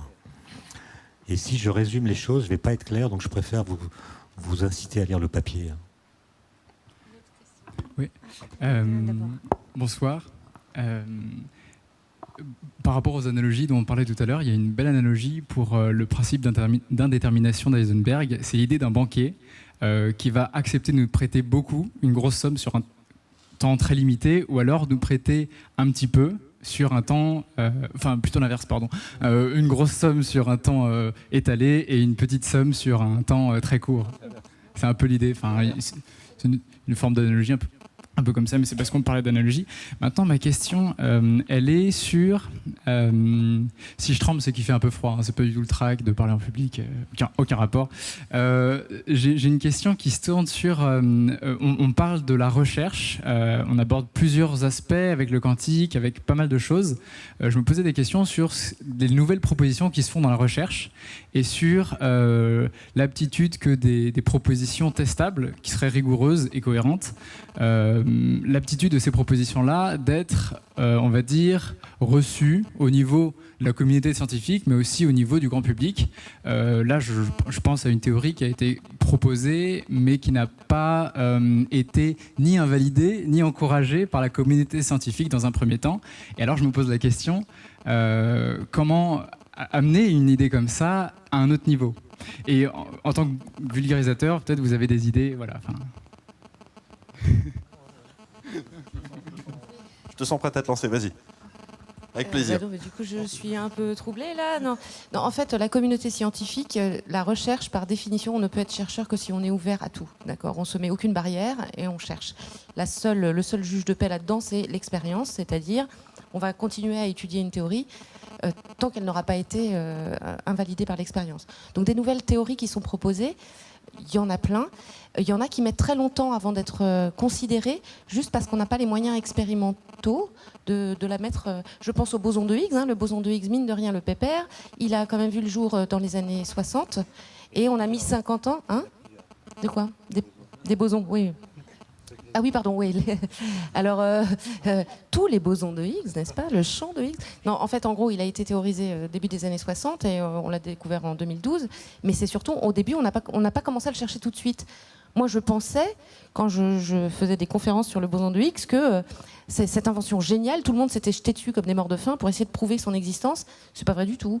On a attendu. Au début, c'était complètement passé sous silence. C'était très bien. La théorie était, par ailleurs, tenait debout, donc elle était testable par ailleurs sans tester le boson de Higgs. Et donc, on l'a testé. Enfin, à partir du moment où on a eu les moyens expérimentaux, ou du moins on a eu les moyens d'imaginer les moyens expérimentaux pour le tester, on l'a fait. Donc je pense que la communauté, telle que je la connais, n'est pas fermée aux nouvelles théories, mais il faut qu'elle soit testable à un moment. Est-ce que je me permets du coup, est-ce que ça vous intéresserait du coup, je vous présente un modèle théorique testable en lien avec la physique quantique justement. Après. Évidemment, il n'y a pas le temps ici. Oui, je suis désolé, j'en remets une couche sur l'intrication quantique. C'est quand vous avez dit que faire une mesure sur une particule intriquée influence immédiatement l'état de l'autre particule. Qu'est-ce qu'on entend par immédiatement dans ce cas-là ? On peut le mesurer ? Justement, Einstein pensait que ce immédiatement posait problème, puisqu'il pensait qu'un signal suppose que la relation se fasse moins vite que la vitesse de la lumière. Donc la distance étant ce qu'elle est, ça prend un certain temps. Donc il parlait de télé, qu'il avait employé un nom Spooky Action at Distance, je crois. Mais en fait, justement, ce qu'a montré l'expérience en question, c'est que cette intrication ne vient pas d'une corrélation qui serait transmise par un vecteur informatif, une particule par exemple. Et en fait, on n'a pas de mot pour le dire. Le terme qu'on utilise d'ailleurs, c'est plutôt non-séparabilité, qui est un terme négatif. C'est-à-dire on ne peut pas nommer positivement ou dessiner une intrication. Puisque quand on le fait, on sépare les particules dans l'espace, alors que leur état quantique est défini par une fonction d'onde qui n'est pas séparée. Il n'y a pas d'un côté. C'est comme si vous voulez, c'est comme si les particules n'emportaient pas avec elles-mêmes leurs propriétés. Alors, je vais vous donner. Alors, si je vais essayer une analogie, je me lance. Voilà. Vous avez deux enveloppes et vous avez deux cartes, une rouge et une bleue. Vous les mélangez.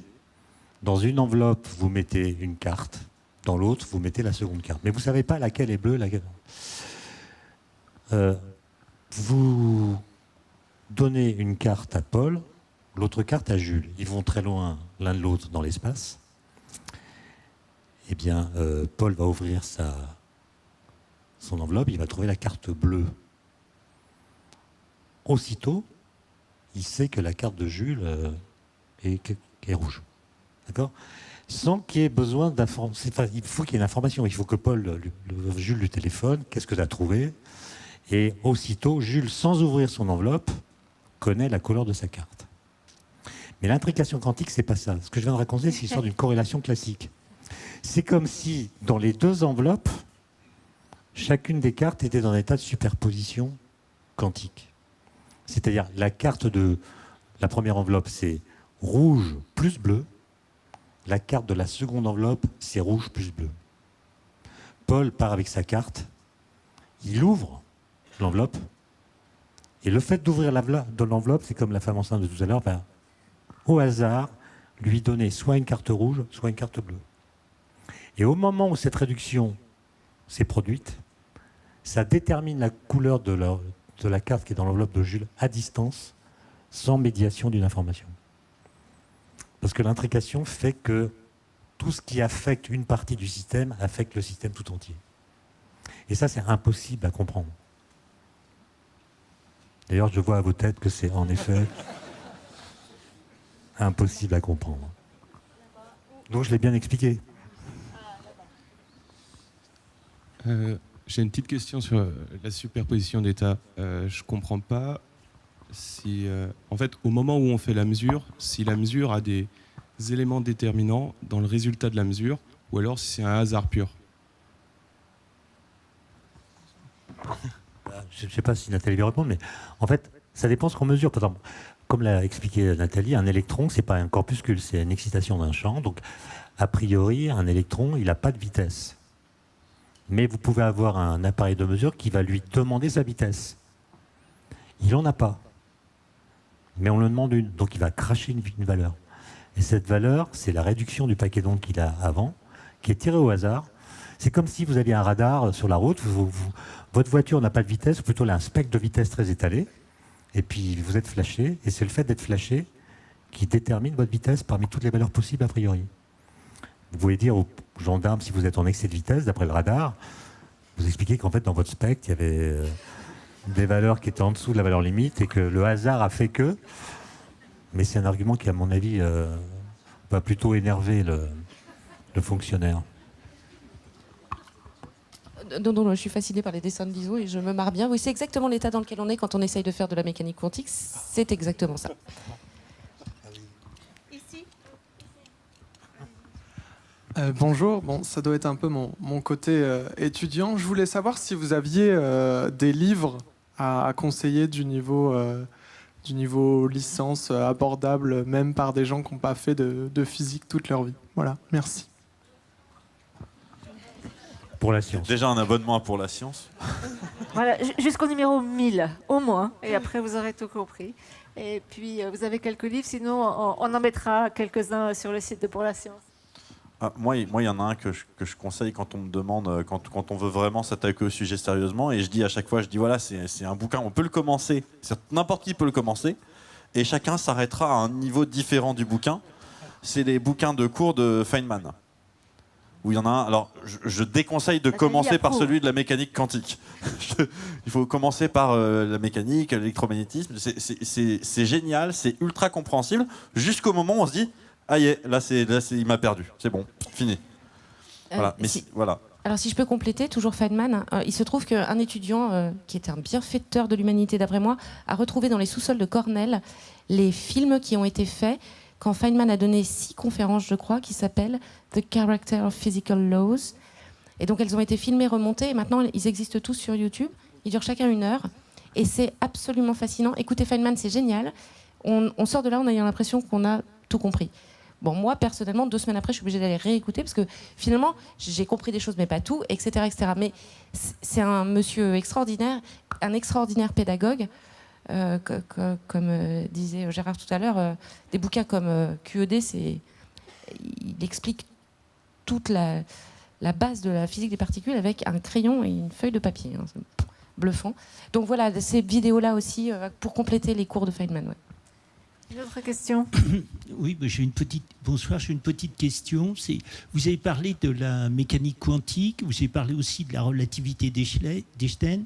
Je voudrais savoir si ces théories sont contradictoires ou elles sont complémentaires. Qu'est-ce qu'on peut dire? Je vais laisser Nathalie. En fait, elles sont au moins différentes par leur espace-temps. L'espace-temps de la mécanique quantique, même la théorie quantique dite relativiste, c'est un espace-temps dont la structure est indifférente à ce qui se passe à l'intérieur de cet espace-temps. Autrement dit, les phénomènes quantiques n'ont pas d'effet sur l'espace-temps de la physique quantique.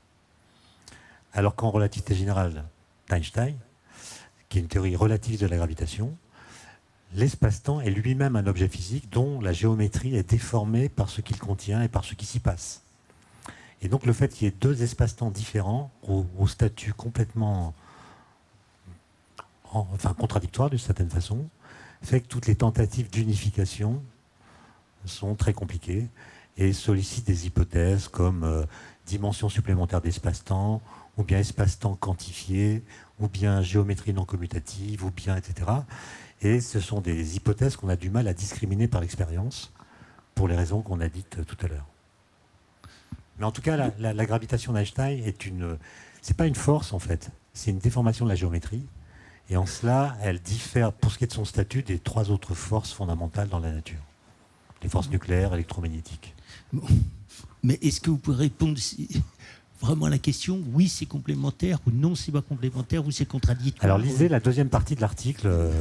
Avec bon, Rovelli. Merci. Non, tout à l'heure, je parlais de champ quantique dans leur état fondamental, le champ de l'électron, etc. Tout ça, ça découle du fait que des physiciens géniaux ont mis ensemble, ont fait une théorie qui soit à la fois relativiste, restreinte, relativité restreinte, et quantique. Donc, en ce qui concerne le monde de la physique des particules, en tout cas, c'est décrit par des champs quantiques et relativistes. Mais attention, comme le disait Étienne, la relativité restreinte. Donc là, c'est non seulement compatible, sans gravitation. Donc non seulement c'est compatible, mais ça travaille ensemble et ça a complètement révolutionné la physique et ça détermine toute la physique. Le fait que ce soit quantique et relativiste. En fait, on peut se contenter de ces hypothèses et on retombe sur le spectre des particules qu'on observe aujourd'hui. C'est vraiment fantastique.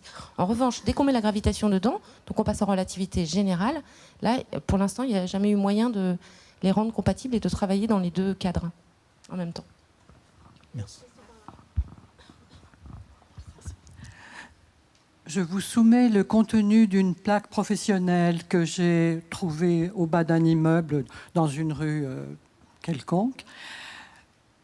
Kinésiologie quantique, praticien du détachement de trauma. Vous avez dit dans une rue quelconque, est-ce que vous pourriez me donner l'adresse? Parce que j'ai mal. J'ai tout essayé, j'ai encore mal. J'ai pas essayé ça, donc...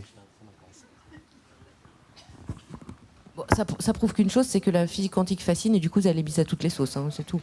Il y a des termes comme ça qui de temps en temps sont à la mode. Il y a quelques, notamment beaucoup l'année dernière, on a beaucoup parlé de blockchain. Et ce qu'il faut savoir, c'est qu'aux États-Unis, il y a une boisson. Alors je sais plus, c'est un jus de quel fruit avec quoi comme mélange, mais qui avait un nom. Mettons, ça s'appelait X. Et ils ont créé le blockchain X. C'est la même boisson, mais qui s'appelait blockchain. Et l'action de la société qui fabrique ce jus a pris 20% quand ils ont sorti ça.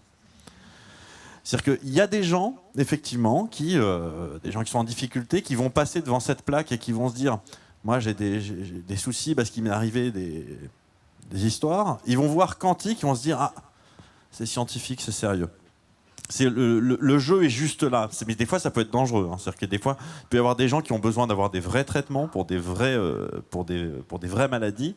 Et on leur dit non, mais c'est bon, en fait, voilà, je te donne ce cristal quantique en échange de beaucoup d'argent. Et tu le mets sous ton oreiller. Et par intrication quantique avec quelqu'un d'autre qui est en très bonne santé ailleurs, il va te soigner. Oui, non, mais malheureusement, c'est quelque chose qui existe. Moi, je compare souvent ce truc-là. C'est peu comparable, mais il y a un film américain des années, je crois, ça doit être 90, une comédie un peu sympa, mais bon, voilà, qui s'appelle Mystery Men. Avec dedans, c'était des super-héros, mais ridicules. Il y en avait un, son super-pouvoir, c'est d'être invisible quand personne ne le regarde.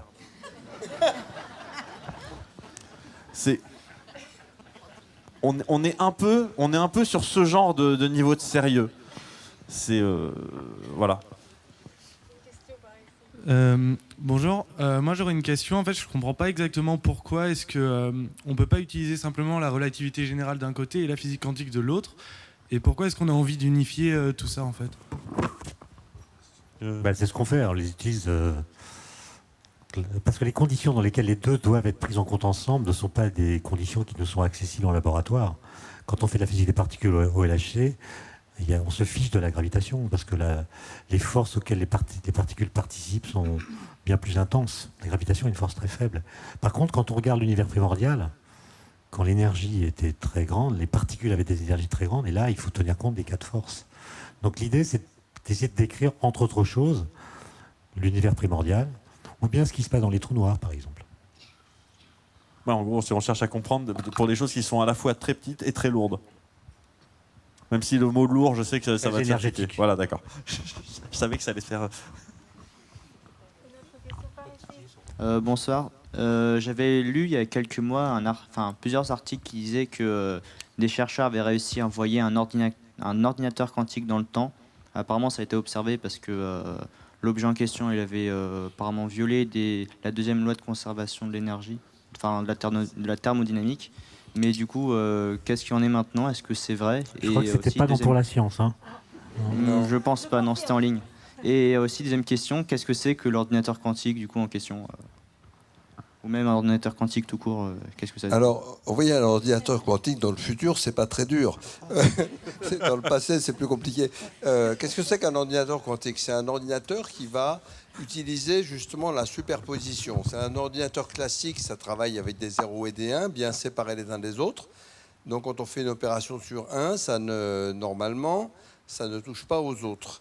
Dans un ordinateur quantique, on va travailler avec des superpositions, c'est-à-dire que tous les ordinateurs sont intriqués, tous les bits de l'ordinateur quantique sont intriqués les uns avec les autres. Et ça va permettre de faire, par exemple, de mettre... Alors, c'est très compliqué de rentrer les données dans un ordinateur quantique, mais bon, il y a des méthodes pour le faire, et on va les mettre de telle façon à ce que l'ensemble des bits va simultanément travailler pour se mettre dans un état d'arrivée qu'on cherche. Par exemple, pour Shor, on va dire, Shor, c'est RSA, un des grands codes, donc le premier code vraiment intéressant qui a été fait en clé qui s'appelle asymétrique, que vous utilisez dès que vous faites HTTPS ou une carte bancaire. Il travaille sur le produit de deux gros nombres premiers. Donc l'idée de ce code, c'est qu'on va coder à l'aide d'un produit de deux très grands nombres premiers. Très grand, ça veut dire le produit fait 2048 bits, donc c'est beaucoup. On va travailler avec ça. Et on sait décoder le code si on sait trouver les deux facteurs de ces nombres premiers. Alors on entend souvent dire dans les journaux, ce sont des problèmes dont on sait qu'ils sont très durs. Non, ce sont des problèmes dont on pense qu'ils sont très durs. C'est-à-dire que quand on a un produit de deux nombres premiers, trouver les deux nombres premiers, on pense que c'est un problème très dur. Ça n'est pas démontré mathématiquement, c'est une conjecture. Et il y a des codes qui ont été cassés, dont on pensait qu'ils étaient durs, mais ce n'était pas vrai. Mais celui-là, on pense que c'est vrai. Alors, sur un ordinateur quantique, on peut faire cette opération exponentiellement plus rapidement. C'est-à-dire qu'au lieu qu'elle mette des milliers de siècles, elle peut être faite en quelques minutes. Parce que, justement, on va faire calculer par l'intrication. La méthode de dire que l'intrication va superposer tous les calculs est une vue un peu informatique de la chose. On ne sait pas, physiquement, c'est pas si simple que ça. Et donc, on va pouvoir fabriquer le produit de ces deux nombres en faisant, en quelque sorte, tous les calculs en même temps que ferait un ordinateur classique, l'un par rapport à l'autre. Alors, ce n'est pas avec les mêmes méthodes que d'habitude, mais c'est ça. Donc, l'ordinateur quantique va faire ce genre de choses. On va lui donner des contraintes au début et il va converger vers une solution avec des principes quantiques qui ne sont pas du tout les principes de l'informatique classique. Voilà, c'est ça, un ordinateur quantique. Mais bon, ça c'est la théorie de l'ordinateur quantique. Maintenant, pour le faire marcher, c'est autre chose. Comme je l'ai dit, un bit quantique, il faut peut-être 1000 bits au moins, des véritables bits physiques. Il en faut peut-être au moins 1000 par bit quantique pour que le taux d'erreur soit assez bon. Mais le principe est excellent et on sait qu'il y a des algorithmes qui peuvent être faits comme ça. Il n'y a pas tellement d'algorithmes connus, mais les algorithmiciens travaillent. C'est un domaine de recherche fabuleux parce qu'il est totalement nouveau, comme l'était l'informatique dans les années 50. Hein, donc voilà. Mais c'est ça que ça fait. Ça permet d'aller exponentiellement plus vite sur certains calculs. Moi, j'ai une remarque sur les articles que vous avez lus. Si un jour, dans le futur, on a un ordinateur quantique, et si celui qu'on invente peut voyager dans le temps, on l'aurait déjà. Peut-être que certains l'ont déjà, tu sais. Il y a une bonne théorie du complot Non, mais à faire. je sais là. que Gérard, il est un peu complotiste parfois, mais là, ça atteint des niveaux. Oui, oui, non, mais oui.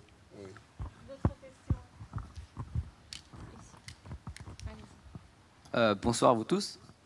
Alors c'était une conférence vraiment très intéressante, mais je voudrais m'attarder sur le mot balade, parce que effectivement on fait une balade dans le monde quantique, mais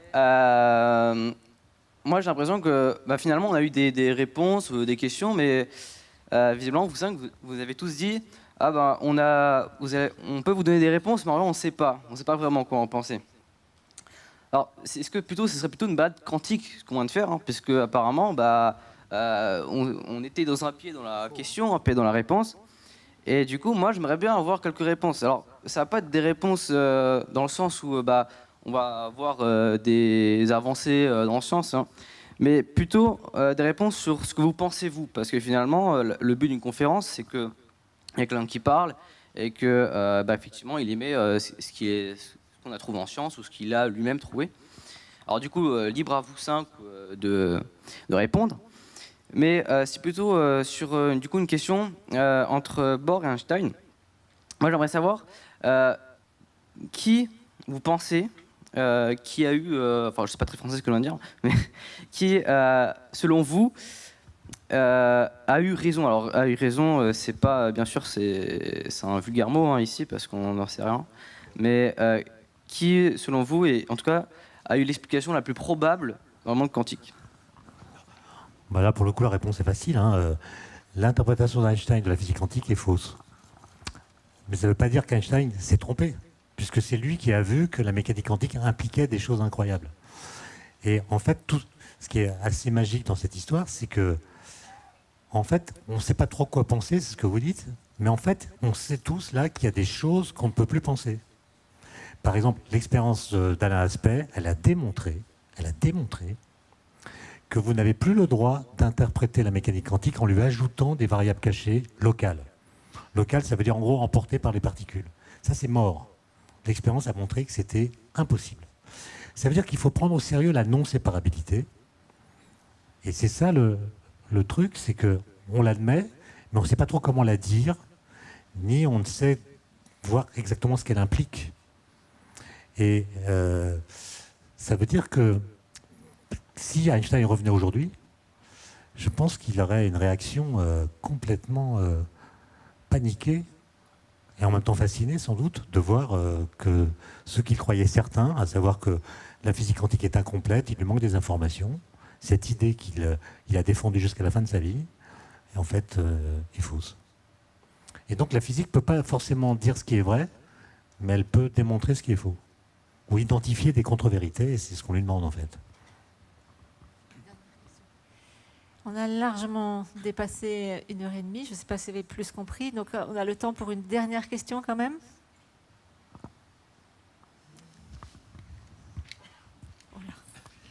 Alors, c'est une question pour revenir dans la réalité. Et pour prendre... c'est ça. Oui, justement. On y était. Pour reprendre l'analogie de Galilée, et pourtant elle tourne. On ne comprend rien à la mécanique quantique, et pourtant elle marche. Est-ce que vous pouvez nous donner des exemples de la vie quotidienne d'objets qui fonctionnent par ou grâce à la physique quantique? Là, ça va être un poil compliqué. Enfin, non, ça va être un poil... Parce qu'en fait, ce qui se passe, c'est que quasiment n'importe quel objet fabriqué aujourd'hui va utiliser de près ou de loin la mécanique. Et je dis pas ça comme on dit, oui, c'est chimique, mais tout est chimique. C'est le téléphone portable, les micros qu'on utilise, je veux dire, les lumières... Enfin, tout aujourd'hui repose sur les connaissances qu'on a de la mécanique quantique. On peut être plus précis. Le transistor, qui n'est quand même pas une chose totalement nouvelle, le laser, les têtes de lecture des disques magnétiques qui reposent sur la spintronique, qui je pense et c'est quoi ça? C'est une constatation assez bizarre, c'est qu'il y a des électrons spin au bas. Alors il ne faut pas prendre mes doigts pour ils n'ont pas de doigts ni de haut ni de bas. Et quand on met deux champs magnétiques parallèles et on fait courir un fil électrique dedans, on va faire courir de l'électricité. Si les deux champs magnétiques sont parallèles, les électrons hauts et les électrons bas vont à la même vitesse. Mais si on inverse un des deux champs, les électrons hauts passent pareil, et les électrons bas, ils passent plus. Et bon, ça c'est une petite découverte qu'a donné le prix Nobel à Albert Fert, entre autres. Elle a totalement révolutionné l'informatique parce qu'elle a permis de faire des disques pratiquement 1000 fois plus grands. Quand j'ai commencé l'informatique, j'étais très content, j'avais un disque de 10 mégaoctets. 10 mégaoctets, ça c'était en 1985. On ne met pas une photo à l'heure actuelle, non, mais 10 mégaoctets. Maintenant, on a des disques de 10 téraoctets. Donc ça veut dire qu'on a gagné un facteur 1 million. Par exemple, par cette petite découverte de la mécanique quantique. Donc, il y en a partout. Vous prenez une photo avec un appareil vous avez des capteurs CCD qui sont des objets hautement quantiques. C'est plutôt que ça devient dur à trouver des endroits où il n'y en a pas. C'est ça ?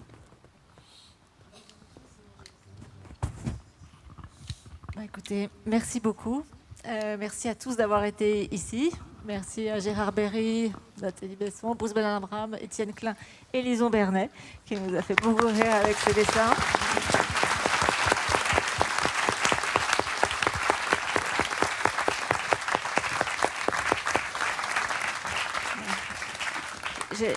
J'espère que vous n'aurez peut-être pas eu une sorte d'épiphanie, comme disait Nathalie tout à l'heure, sur quelques points de la mécanique quantique. Et puis, sinon, vous pouvez vous abonner à Pour la Science et d'ici numéro 1000, vous aurez mieux compris. Bonsoir.